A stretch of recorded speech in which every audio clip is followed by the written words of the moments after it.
Let's talk about Wilds of Eldraine, Best of the Worst. That's the top 3 cards from that set that are seeing play in 1% or less of decks, according to EDH Rec, since that set's release. Coming in at number 3, we have Gumdrop Poisoner. For 2 and a black, we get a 3/2 creature human warlock with lifelink. When Gumdrop Poisoner enters the battlefield, up to one target creature gets -X until end of turn, where X is the amount of life you gained this turn. It also has an adventure, Tempt with Treats, instant adventure, create a food token. Gumdrop Poisoner is great for any life gain deck because it's both a payoff for the strategy and an enabler. And what I mean by that is it has 2 ways of gaining you life for your life gain deck, and it has a payoff for gaining life. So if you're gaining life on the turn and then you drop this out, you're going to kill something with it because you gained life. And then it can gain you more life in the later turns because it has lifelink. And it also has the food token that it brought in earlier. This is excellent in any deck that cares about life gain, and I think it's being really underutilized.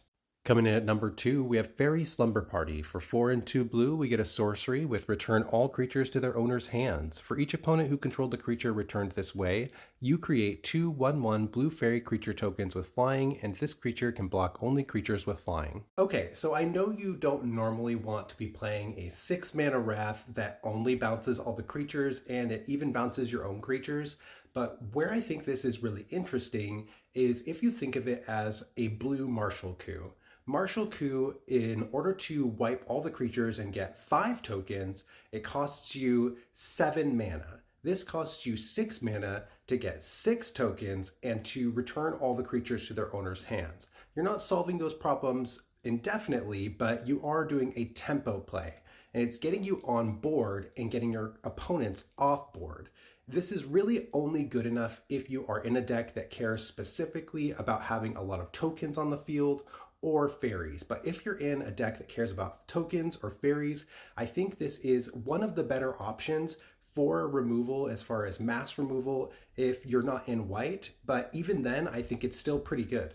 Best of the Worst is Feral Encounter. For 2 green, we get a sorcery. Look at the top 5 cards of your library. You may exile a creature card from among them, put the rest on the bottom of your library in a random order. You may cast the exile card this turn.